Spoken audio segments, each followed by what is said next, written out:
Hello, Scorpio. Welcome to Higher Source Tarot for your Law of Attraction Tarot and Oracle card readings. We are going to start here with Seasons of the Witch Fall Oracle. You have Tea Magic. Reach into your subconscious, pull from the source, and weave magic with intention, and the answers will unfold. So notice that it's magic with a K, which is metaphysical. Okay, it's a different kind of magic than sorcery or something where it's like nothing up my sleeve type of magic. This really comes from the inside of you, your ability to manifest. It reminds me a bit of the magician. So we'll have a money and a love reading today. We'll do the money reading first, and I have changed things up a little bit. I've added in a couple more cards. So I feel like these readings have been a lot of fun. Let's see now what the cards can tell you about money for Scorpio.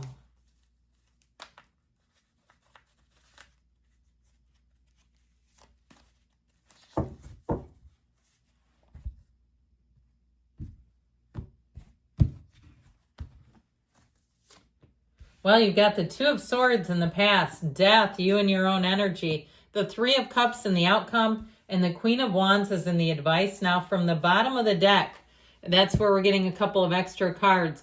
I feel like if you've been under some sort of burden with that Ten of Wands, it's very burdensome energy. If it's something with housing and you're like, man, I do not see a solution, or you've been underemployed, you have a high level of education and you're like, man, I'm doing a job that is for somebody who doesn't have nearly the level of training and education, I feel like you're finally going to get a decision and an answer. So two major arcana, the Archangel Gabriel and of course Scorpio, you and your own energy. You're leaving something behind and I don't see you looking back.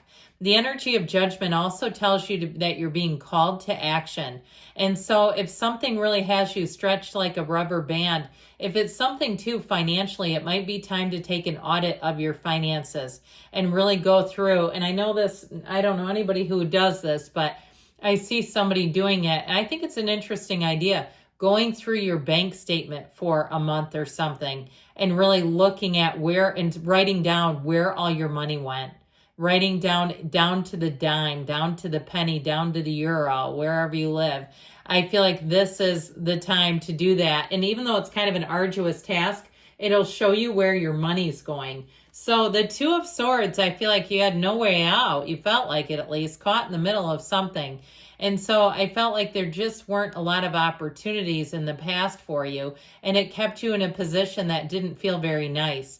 This is a very emotional energy. Now, if you went through something like a divorce or something like that, or some sort of corporate merging or corporate takeover, and you're like, I just had to keep on keeping on because I didn't want to rock the boat and draw attention, I feel like you're finally going to have other options coming in, because there's no choice here, really. Okay, she's under those heavy swords with a blindfold. She can't see the curveballs coming. So if something happened that you didn't expect, I feel like with the energy of the Death card, you're finally moving out of that. Here's where your ships come in. This is like the first day of the rest of your life. Here's where you write your next chapter.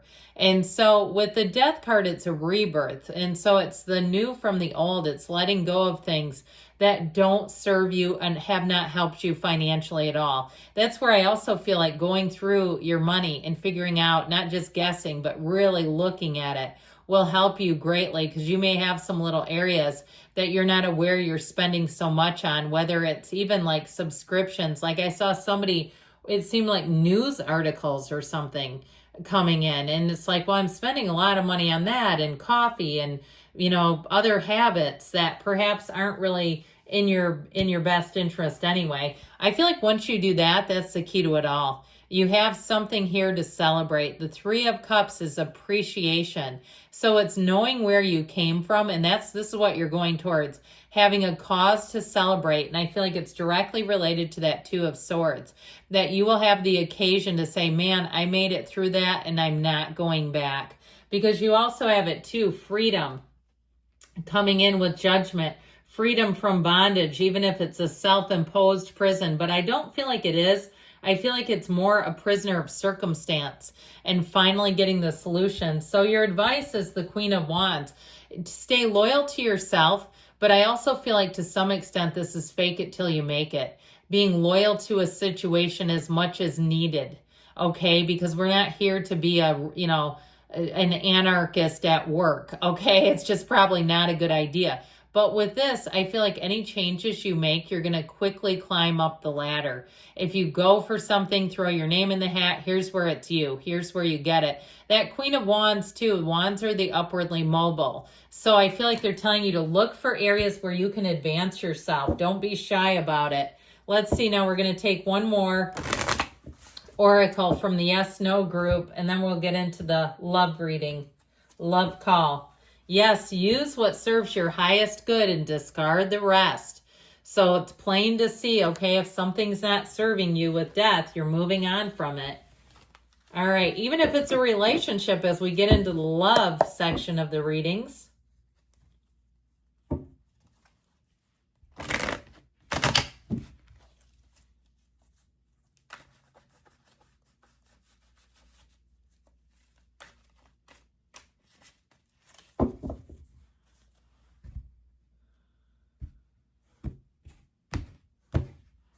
And we've got the Ace of Wands, the Sun, the Star. Whew, that is looking great. What a beautiful reading. And the Ten of Pentacles is in the advice.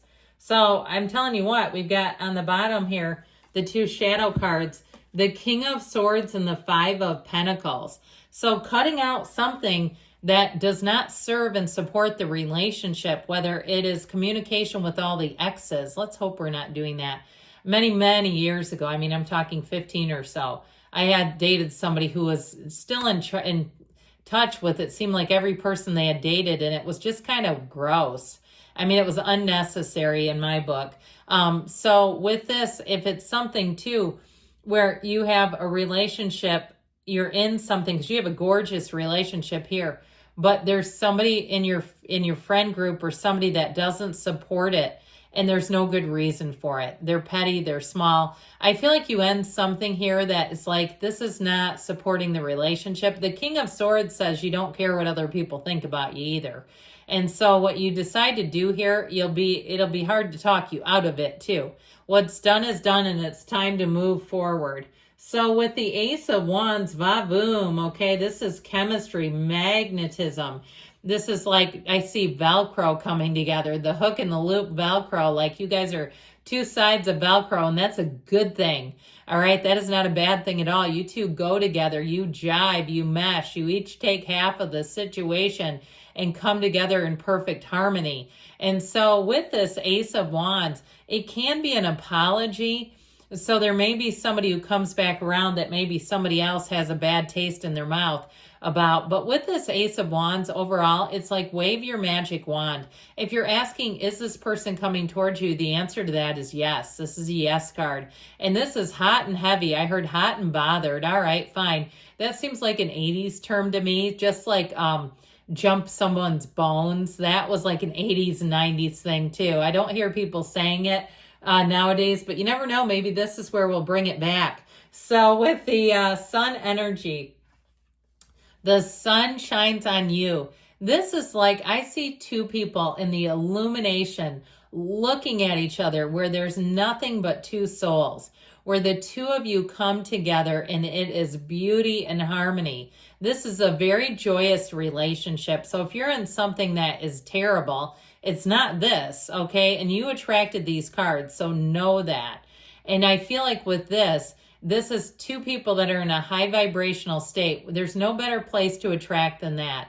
It's the low vibrators that don't tend to stick it out, okay? This is high vibrational, and it's synergy where the two of you don't even need to talk. You just look at each other and know what the other is thinking. You may have very strong, vivid dreams about each other. I feel like if you had a bad dream and your partner was in it, you would wake up crying. Like, it is real love. It is like, oh my God, please don't ever do that again. With the energy of the star, though, it's wish fulfillment. I would tell you, too, if love has eluded you, this is a long time coming, and you are so worth it. You so deserve it. So this is Aquarius energy. So if you're attracting an Aquarius, even double time. But I feel like whatever this is, it's meant to be. This is where you come out of the darkness and into the light in your love life. This is one of those times where your unwavering faith tells you that you have better times now. And so with the 10 of Pentacles in the advice, I do feel like this has something to do with ignoring other people's crappy attitudes and their problems with your relationship. That's what it's all about. Because with this, those two, the couple in the backdrop, they only see each other. They don't even notice the other characters around them. And that's the advice. So if there's something nagging and pesty around you, let's get rid of it. Search for the deeply hidden silver lining, okay? So good things are coming. I love you, Scorpio. I'll be back again soon.